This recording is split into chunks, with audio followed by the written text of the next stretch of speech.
what's the best software for a principled practice?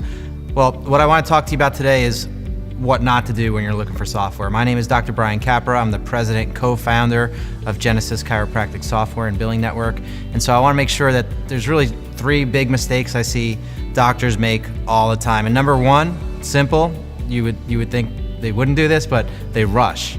So how many times I've gotten on the phone with a doctor and they say, hey, do you have this, this, and this? How much does it cost?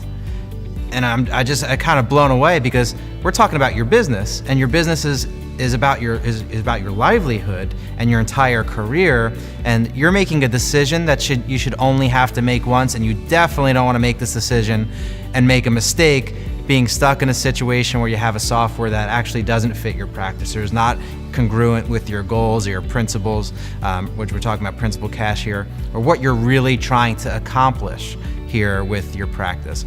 The second mistake I see most frequently is they buy old technology under the guise that it's less expensive or has a few features that are a little bit different. It's really important to understand what the differences are out there right now. There's a lot of what's called client-server type systems, your Chiro Touches, your Platinums. These are client-server systems. What does it mean? The server is at the client. You are the client.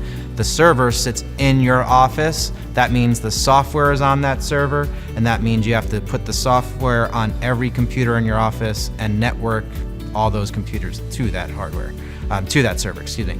And so there's some problems with that. Number one, constantly having to update that hardware. Number two, you have to constantly make sure your firewalls are up to date and protected, because there's a huge data exposure here.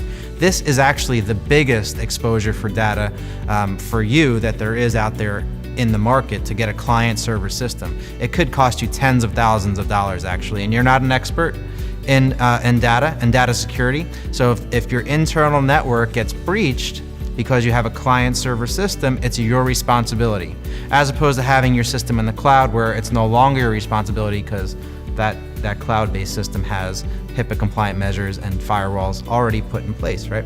So that's another one. So you have to constantly update the hardware. You have to worry about firewalls.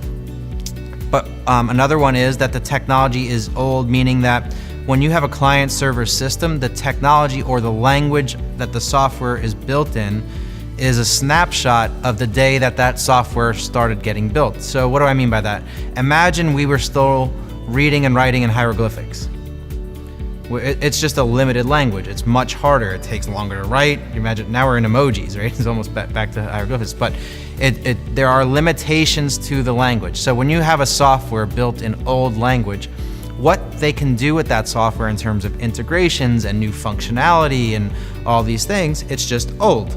Okay, so that means going forward, they won't be able to change. All right, so as opposed to a cloud-based system where in the cloud, if a software program is in the cloud, like Genesis is, we can actually change the software language as languages improve over time.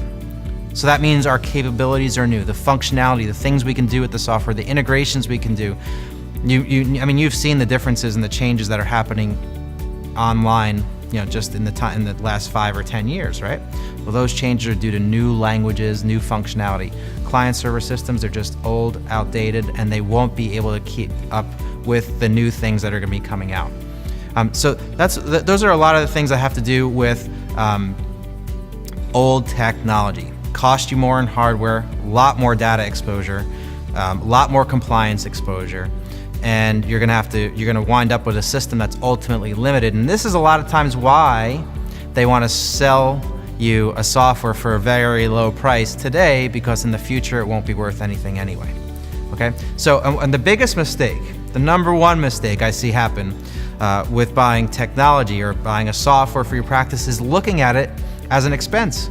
This is not an expense. A software shouldn't cost you a dime. That's a term, those are words I use all the time. It should not cost you anything, any more than when you invest in a stock or when you invest in something, you get a return on that investment. You should be getting a return on your money when you buy software. Okay, this is not when you go buy a car that depreciates.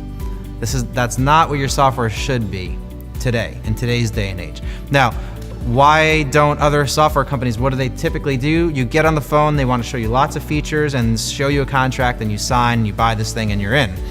And then you're kind of stuck with it, aren't you? Because now you have invested in the hardware, you've invested in the software, your team has gone through training, and now you're stuck with it. And that's the last place you want to be.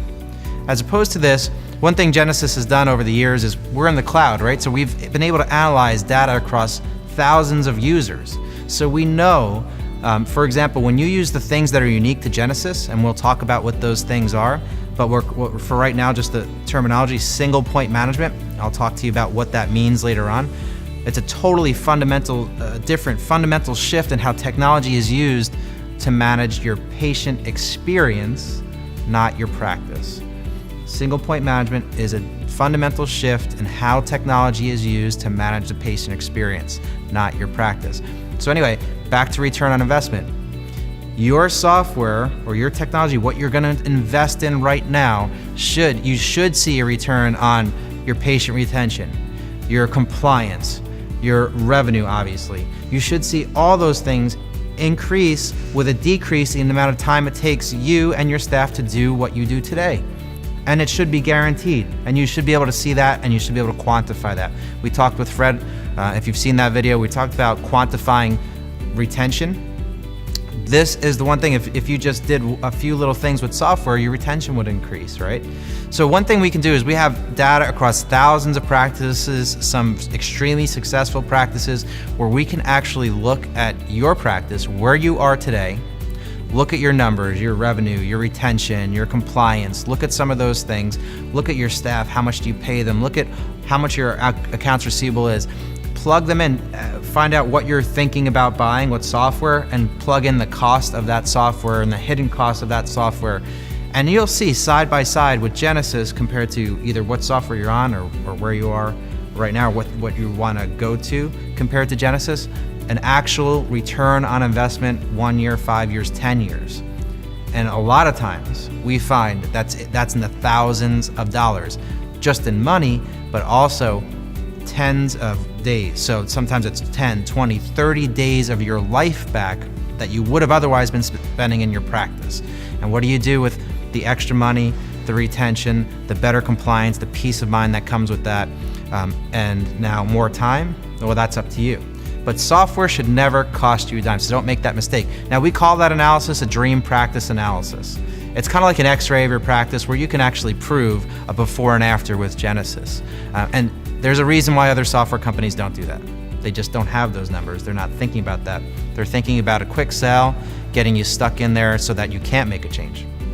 All right, so I'll go over some of the other specific points about what makes Genesis different in other videos.